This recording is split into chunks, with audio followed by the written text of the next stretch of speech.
Everyone, स्वागत है आपका फिर से एक बार हमारे साथ जुड़ने के लिए। देखो आज हम आपके लिए एक बिग अपडेट लेके आए हैं। थोड़ी देर देखो इस अपडेट। हाय एवरीवन, स्वागत है आपका फिर से एक बार हमारे साथ जुड़ने के लिए। तो देखो हम आपके लिए एक बिग नोटिस लेके आए। इस नोटिस के अंदर कुछ इन्फॉर्मेशन ऐसी है जो कि आपके काम की और आपको यहाँ पर एक थोड़ा बहुत गुड न्यूज़ देखने को मिल सकता है। देखो क्योंकि यहाँ पर जो नोटिस आपको नजर आ जाएगा ना, वो आपका नीट यूजी 2024 का एग्जाम हो गया था। उसके साथ आपको रिजल्ट देखने को मिल रहा था ना, तो उसके रिजल्ट के अंदर आपको बहुत ज़्यादा गलत रिजल्ट इन्होंने रिलीज किया था, ये आपको देखने को मिल जाएगा। लेकिन मॉर्निंग में या फिर कल एनटीए ने एक नोटिस रिलीज किया था और उसके अंदर मेंशन किया था कि हमने पूरा जो रिजल्ट है एकदम अच्छे से डिक्लेयर किया हुआ है, उसके अंदर कोई भी फ्रॉड नहीं हुआ है या फिर कोई भी मिस्टेक नहीं है। और जो उन्होंने लॉस ऑफ टाइम की वजह से स्कोर इंक्रीज करके दिया था ना, तो वो उन्होंने वहां पर रीजन देके रखा था। लेकिन जो आपका हाई कोर्ट है ना, तो इन्होंने एक न्यू अपडेट यहां पर देके रखा है और यहां पर एनटीए को एक नोटिस भी दे रखा है। तो उसके बारे में हम पूरी डिटेल में चर्चा करेंगे, तो आपको यहां से क्लियर हो जाएगा कि क्या नीट का एग्जाम रीनीट हो जाएगा या फिर यहां पर नीट का काउंसलिंग प्रोसेस ऐसे ही स्टार्ट हो जाएगा, या फिर जो भी जब तक डिसीजन नहीं आ जाता है, कोर्ट का फाइनल डिसीजन नहीं आता है, तब तक काउंसलिंग प्रोसेस आपका होगा या नहीं होगा। तो उसके बारे में आपका हर एक डाउट यहां पर क्लियर सॉल्व हो जाएगा। लेकिन उससे पहले अगर आप चैनल के ऊपर पहली बार आए तो चैनल को सब्सक्राइब करके हमारे साथ बने रहिएगा, ताकि फ्यूचर में महाराष्ट्र स्टेट का 85% स्टेट कोटा का काउंसलिंग, साथ ही साथ अगर आप यहाँ पर ऑल इंडिया कोटा के थ्रू किसी भी स्टेट के अंदर एडमिशन करना चाहते हो, एमबीबीएस से लेकर बीएससी नर्सिंग तक, तो आपको यहाँ पर हर एक अपडेट फ्री ऑफ कॉस्ट में इसी चैनल के ऊपर एक्सप्लेन किया जाएगा। साथ ही साथ कट ऑफ फीस का भी वीडियो हम यहाँ पर आपके साथ जरूर शेयर करेंगे। देखो यहाँ पर अगर सबसे पहले बात करें तो तन्मय नाम के एक आदमी ने यहाँ पर जो है अपील किया था कोर्ट के अंदर, तो कोर्ट ने यहाँ पर क्या मेंशन किया है उसके बारे में देखते हैं। देखो यहाँ पर सबसे पहले अगर बात करें कि जिन्होंने यहाँ पर मतलब अपील किया था कोर्ट के अंदर, तो उन्होंने क्या कहा था कि जो आपका एक एग्जाम कंडक्ट किया गया था ना नीट यूजी 2024 का, तो इसके जो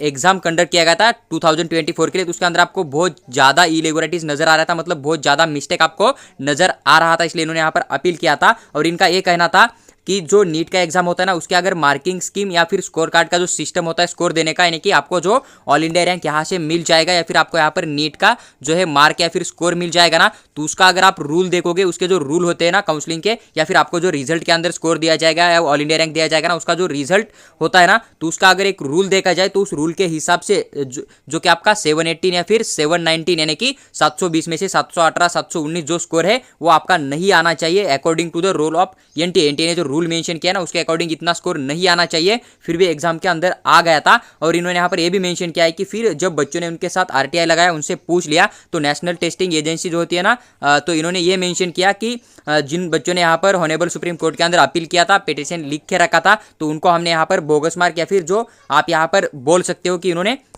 जो कि एक टाइम लॉस की वजह से कुछ बच्चों को ज़्यादा स्कोर दिया है ना, तो वो भी इन्होंने यहाँ पर मेंशन किया हुआ आपको मिल जाएगा। उसके बाद देखो जो भी नेशनल टेस्टिंग एजेंसी होता है ना, उन्होंने वही पॉइंट यहाँ पर मेंशन किया है। उसके बाद देखो यहाँ पर इन्होंने एक एफिडेविट के फॉर्म में नेशनल टेस्टिंग एजेंसी को देके रखा है कि कोर्ट ने क्या कहा है इनको। देखिए यहाँ पर इस पॉइंट को पढ़ लीजिए कि जो कोर्ट है ना, इन्होंने यहाँ पर साफ साफ मेंशन किया है कि जो आपका एनटीए है ना, तो इनको यहाँ पर एक एफिडेविट बनाकर देना पड़ेगा, यानी कि पूरी डिटेल में जानकारी देनी होगी कि आपने जिन बच्चों को लॉस ऑफ टाइम की वजह से मार्क दिया हो, तो किस बेसिस के ऊपर दिया, क्यों दिया, तो फिर आपने इनको दे दिया, तो फिर आपने क्या नोटिस पब्लिश किया था या नहीं किया था ऑफिशियल वेबसाइट के ऊपर, तो पूरी जानकारी कोर्ट को जो है एनटीए को देनी होगी। उसके रिगार्डिंग ये नोटिस आपको यहाँ पर देखने को मिल जाएगा। सेकंड पॉइंट नीचे आपको और एक देखने को मिल जाएगा। देखो इन्होंने यहाँ पर मेंशन किया है कि 10 दिन के अंदर आपको ये पूरा का पूरा मामला यहाँ पर सेटल करना होगा, यानी कि 10 दिन का टाइम जो है एनटीए को यहाँ पर देखे रखा है। 10 डेज का पीरियड यहाँ पर एनटीए को देखे रखा है, जो कि आपका कोर्ट है ना, उन्होंने इस बात का आपको थोड़ा सा ध्यान रखना है। उसके बाद देखो यहाँ पर इन्होंने मेंशन किया है कि एफिडेविट के अंदर आपको क्या क्या चीज़ें देनी है इनको, एफिडेविट के अंदर आपको क्या क्या मेंशन करना है एनटीए को, कि how the reservation policy of state as well as आपको सेंट्रल जो भी गवर्नमेंट होता है ना, उसके अकॉर्डिंग जो भी आप प्रिपेयरिंग करते हो ना मेरिट लिस्ट, तो आप मेरिट लिस्ट किस रूल से बनाते हो ना, स्टेट के लिए या फिर सेंट्रल के लिए, तो उसका पूरा डिटेल में जो रिजर्वेशन पॉलिसी है ना, पूरा का पूरा आपको यहाँ पर देना पड़ेगा, यानी कि एनटीए को कोर्ट के अंदर मानना पड़ेगा। और यहाँ पर नीचे आप यहाँ पर रीड कर सकते हो। देखो यहाँ पर ये जो पॉइंट है ना बहुत इंपॉर्टेंट है, क्योंकि यहाँ पर इन्होंने मेंशन किया है कि आपका जो भी केस है ना, तो आपका यहाँ पर रेगुलर बेंच के ऊपर होना चाहिए, यानी कि इसका डिसीजन आपको 2 वीक्स के अंदर, देखो यहाँ पर इन्होंने मेंशन भी किया है, after 2 weeks under the same heading before the regular bench, यानी कि आपका जो यहाँ पर जो भी केस किया ना आपने एनटीए के खिलाफ, तो उसका डिसीजन यहाँ पर बहुत जल्दी किया जाएगा। इस बात को आपको थोड़ा समझ लेना है, तो इस पॉइंट को आप थोड़ा सा रीड कर सकते हो। उसके बाद देखो इन्होंने यहाँ पर मेंशन किया है जो कि और एक पॉइंट है यहाँ पर कि देखो यहाँ पर अगर अभी यही रिजल्ट आप कैलकुलेट करते हो, काउंसलिंग प्रोसेस करते हो, आप एडमिशन करते हो किसी भी स्टेट काउंसलिंग में या फिर ऑल इंडिया कोटा का जो सेंट्रल काउंसलिंग होता है ना उसके थ्रू, लेकिन अगर कोर्ट का डिसीजन आ जाता है और नीट एग्जाम के अंदर कुछ मतलब नीट रिजल्ट के अंदर या फिर नीट एग्जाम के अंदर कुछ गड़बड़ नजर आ जाता है, तो जो आपने एडमिशन कर मतलब कंप्लीट किए थे, मान लीजिए कि अभी कोर्ट का डिसीजन नहीं आएगा लेकिन उससे पहले अगर एमसीसी ने या फिर एनटीए ने एडमिशन कर लिए एमबीबीएस, बीडीएस, बीएमएस, बीएचएमएस के, लेकिन उसके बाद अगर कोर्ट का कुछ अदर डिसीजन आ जाता है, फिर रिजल्ट फिर से पब्लिश हो जाएगा कोर्ट के थ्रू एनटीए ने रिजल्ट अगर फिर से दे रखा, तो फिर जो एडमिशन हो गए थे अभी इस रिजल्ट के बेसिस पे, तो पूरे एडमिशन कैंसिल करके जो न्यू रिजल्ट आ जाएगा तो उसके थ्रू पूरे के पूरे एडमिशन यहां पर कंप्लीट करने होंगे। तो आपका जो काउंसलिंग प्रोसेस है उसे भी रोक दिया है हाई कोर्ट ने, इस बात को आपको थोड़ा समझ लेना है। और अगर हो भी गया तो फिर अगर न्यू रिजल्ट आ जाता है, फिर से एग्जाम हो जाता है ना, तो जितने एडमिशन हो जाएंगे इस रिजल्ट के बेसिस पे पूरे के पूरे कैंसिल करके फिर से जो न्यू रिजल्ट आ जाएगा, फिर न्यू एग्जाम हो जाएगा ना, तो उसके बेसिस पे पूरा काउंसलिंग प्रोसेस यहां पर कंडक्ट किया जाएगा। तो हो सकता है, देखो अभी आपके मन में आया होगा कि क्या इसका इफेक्ट क्या पड़ सकता है, तो इसके दो इफेक्ट आपको देखने को मिल सकते हैं यहां पर जनरली, कि जो आपका भी